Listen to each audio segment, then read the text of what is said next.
我らはシャドウガーデン。影に潜む影を狩る者。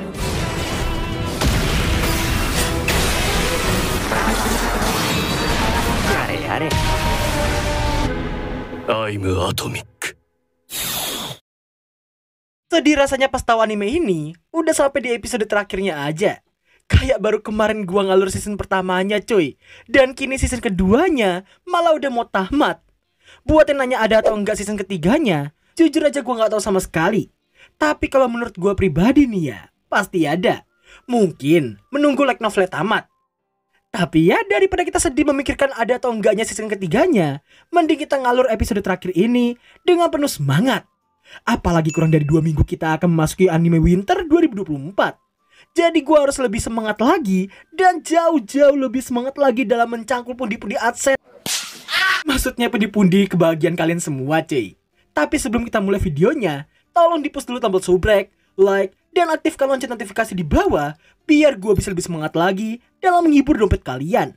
So, tanpa berlama-lama lagi, mari kita mulai Shadow Garden season kedua episode terakhir.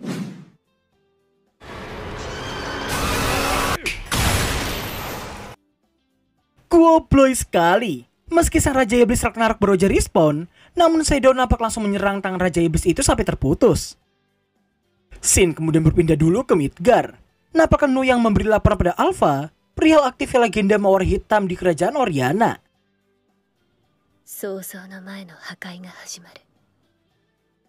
Mengetahui hal itu, Eta yang menyarankan supaya mereka menggunakan kapal tapi pas akan ditenggelamkan di tengah jalan pun terlihat langsung ditenangkan oleh Alpha, yang mana ia yakin semua rekan mereka di sana pasti akan baik-baik aja.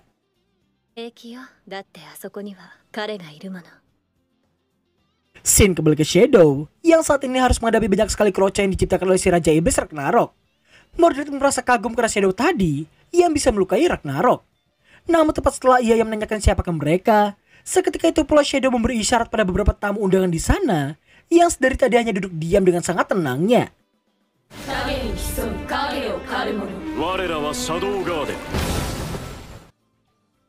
Setelah semua anggota Shadow Garden berpencar untuk melenyapkan semua kroconya Ragnarok tadi, Rose pun diminta untuk pergi menuntaskan tugasnya. Mendengar hal itu, Rose pun langsung memahaminya dan bergegas pergi dari sana.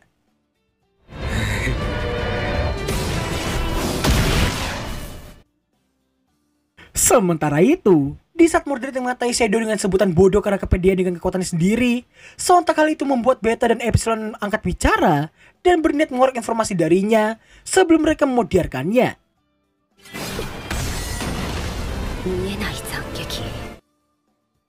Dan ya, Beta dan Epsilon pun memprovokasi Mordred yang dirasa terlalu pengecut karena tadi ia yang mengatai tuan mereka, tapi dirinya sendiri malah membanggakan pedang hasil nyolong dari ras elf yang diberi nama pedang sihir tak terlihat.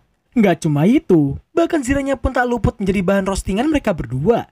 Sebagai seseorang yang sangat menghargai peninggalan leluhur dari ras manapun, Epsilon pun berniat merebut kembali apa yang sudah menjadi haknya para elf.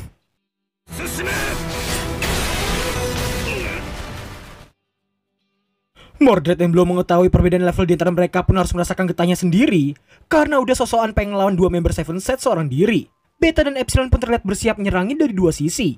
Namun karena merasa diremehkan, jelas Mordred pun gak mau kalah dan terlihat bersiap dengan makin invisible-nya. Singkat waktu, sembari terus berlari, Rose terlihat menyelamatkan beberapa warga yang tengah terpojok oleh kroco-kroconya Ragnarok. Namun untungnya, kota tersebut nampak dilindungi oleh para Shadow Garden lainnya. Tak lama kemudian, Margaret datang dan jika dilihat dari ekspresinya, ia seperti ingin meminta maaf padanya. Tapi Rose lebih mementingkan para warga dan meminta Margaret untuk membuka akses taman dan mengevakuasikan semua warga yang masih selamat ke reruntuhan kokoh yang ada di dalam taman tersebut. Mendengar perintah itu, akhirnya Margaret yang matanya telah terbuka kini memperlakukan nonanya itu sebagai ratu negeri Oriana yang baru.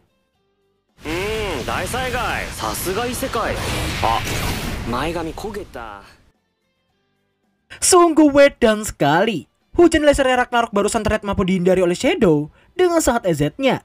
Meski si Ragnarok ini terus menyerangnya tanpa henti, tapi Shadow malah terus menanggapinya dengan sangat santai.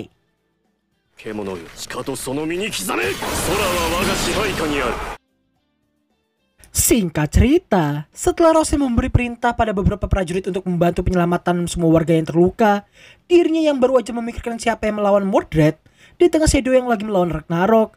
Secara tiba-tiba sesuatu seperti terlempar tepat di dekatnya. Dan ternyata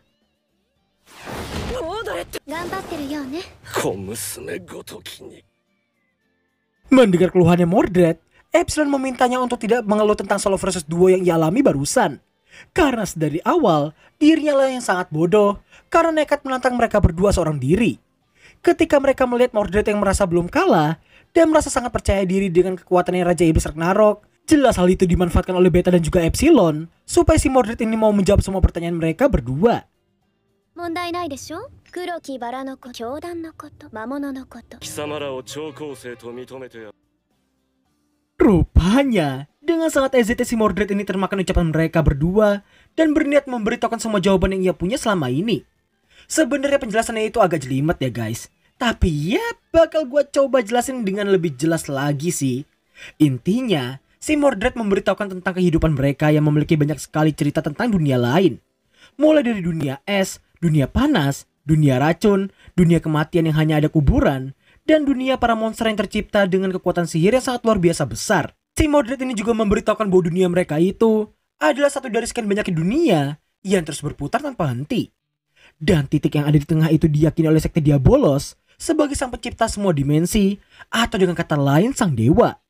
Gak cuma itu, bahkan sektenya telah menemukan beberapa hal yang cukup mengejutkan, di mana ada masanya dunia tempat mereka tinggal di saat ini tidak memiliki kekuatan sihir sama sekali.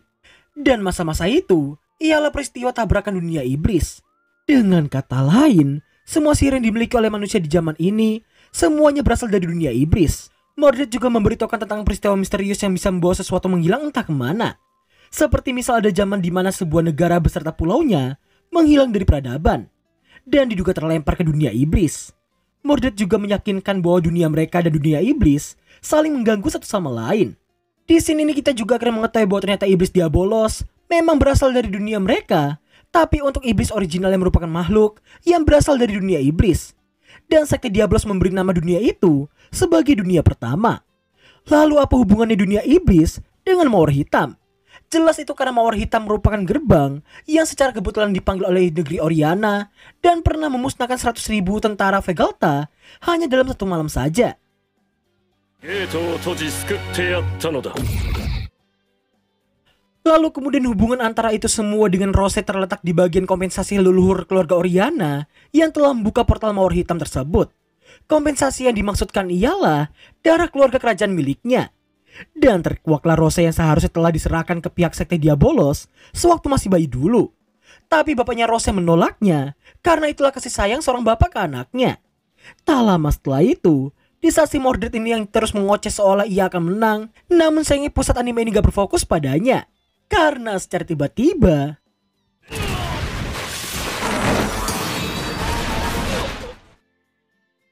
ya, kalian gak salah lihat kok guys. Ragnarok sang Raja Iblis terlihat dicincang tanpa ampun oleh sang Lord NPC Shadow sama. Melihat hal tersebut, jelas Mordred seolah tak percaya karena Ragnarok diyakini sebagai entitas dengan kekuatan sihir terbesar yang pernah ada. Di tengah betapa terpukulnya Mordred, 559 datang untuk memberi laporan tentang misi pembasmian para monster Kroco yang telah selesai mereka kerjakan. Gak lama setelah Rose yang menerima tatapan sinis dari 559, Mordred bangkit dan perlahan mendekati potongan tangan Ragnarok barusan untuk melakukan hal yang benar-benar tidak terduga sama sekali.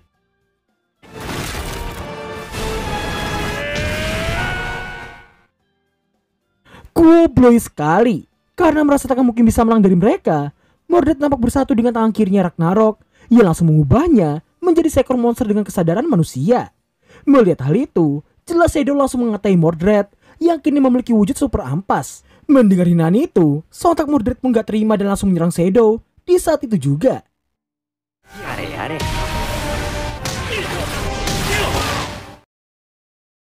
Shadow kembali mengatai Mordred yang meski telah berubah menjadi seekor monster, tapi ia masih tetap gak bisa menilai perbedaan level di antara mereka berdua. Meski Mordred terus mencoba mendaratkan satu serangan pada Shadow, tapi hal itu jelas sangatlah sia-sia.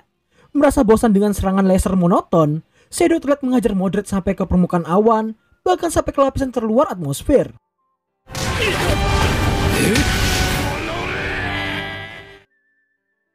Dan kayak biasanya, MC Sompral kita ini selalu pengen mengucapkan kata-kata yang dirasa keren oleh dirinya sendiri. Sembari menjelaskan tentang fisi nuklir yang merupakan reaksi pemecahan inti atom besar menjadi inti atom yang lebih kecil supaya dapat melepaskan sejumlah besar energi. Namun karena mendengar ucapan Shadow barusan, Moderate cuma bisa melongo karena pastinya ia nggak paham tiap ucapan beliau yang satu ini. By the way, Shadow sendiri cuma paham basic pengetahuan tentang nuklir doang ya. Dan ia menyimpulkannya sebagai energi skala besar yang bisa menyebabkan ledakan yang sangat besar bagi dunia. Sembari memberikan kuliah singkat ke Mordred, Shadow terlihat mengalirkan kekuatan sihirnya seolah menutupi keseluruhan bumi isekai. Dan setelah berterima kasih padanya karena telah mengembalikan semangatnya, dirinya terlihat bersiap untuk mengerahkan ulti yang akan sangat berbeda dari yang sudah pernah kita lihat selama ini. I'm atomic. Saking terangnya ulti ayam Atomic Shadow barusan, dunia seperti diterangi oleh sinar putih keunguan yang bahkan lebih terang dari sinar matahari. Melihat hal itu, para Shadow Garden hanya bisa terkejut karena tidak menyangka ulti tuan mereka yang bahkan mampu menggetarkan dan menyinari satu galaksi. Tak lama setelah sinar keunguan itu menghilang, nampaklah Shadow yang turun dan langsung membuat Beta dan juga yang lainnya bahagia melihatnya. Di saat Shadow yang baru aja mau mendarat, suatu pusaran hitam misterius muncul tepat di belakangnya. Semua orang yang menyaksikan itu pun cuma bisa terdiam melihatnya.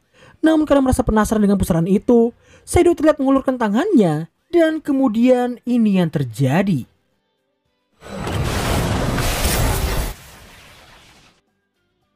Sebelum kita mengetahui apa yang terjadi dengan Shadow, scene terlihat berpindah dulu ke suatu dunia yang telah porak-poranda seperti kota mati. Meski kelihatannya nggak ada kehidupan, namun ternyata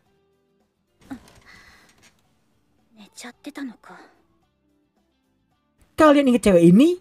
Ya, dia adalah Nishino Akane, cewek yang kita lihat di episode pertama season 1-nya dulu. Yang mana itu artinya dunia tersebut adalah dunia lamanya Shadow sebelum bereinkarnasi. Entah apa yang terjadi sebenarnya, tapi yang pasti suatu insiden telah menimpa bumi dan membuat umat manusia yang tersisa harus saling bahu-membahu satu sama lain. Setelah itu, kita akan diperlihatkan Akane yang pergi seorang diri untuk melakukan misi penyelamatan. Namun karena sudah terlambat, dirinya memutuskan untuk kembali. Akan tetapi di sepanjang perjalanan itu, Akane terlihat dihadang oleh dua pria yang juga pernah kita lihat di episode pertama season 1-nya dulu.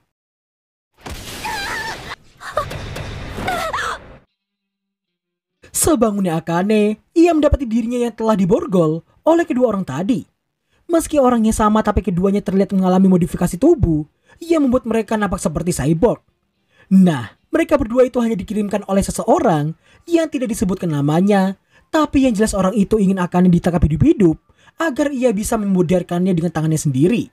Berbeda halnya dengan si rambut pirang, si cyborg Bondem terlihat sudah error karena rasa traumatisnya di masa lalu, yang mana saat itu ia telah diajar habis-habisan oleh satu sosok yang dulu pernah menyelamatkan Akane.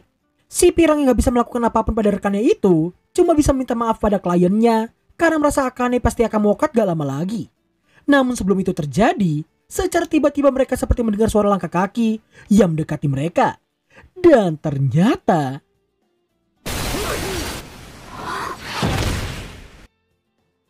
gak pakai basa-basi, si Bondem terlihat langsung menyerang Shadow yang baru aja muncul secara tiba-tiba. Namun gak butuh waktu lama, Shadow mampu menumbangkan si Bondem tanpa senjata sama sekali.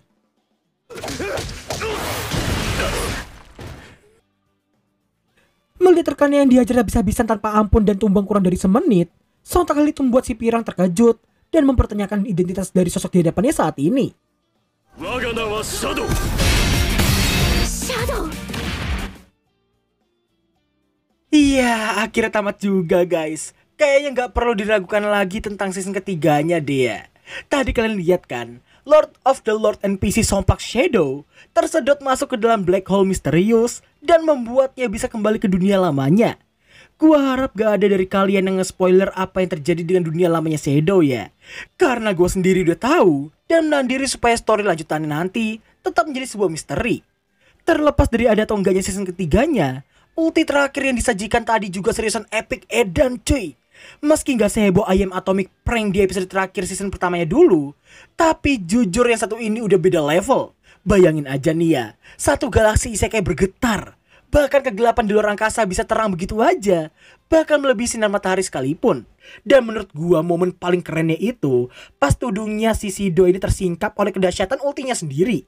Jujur aja kalau gue boleh kasih rating, di situs My Anime List itu tertera 8,55 dari 47 ribuan user.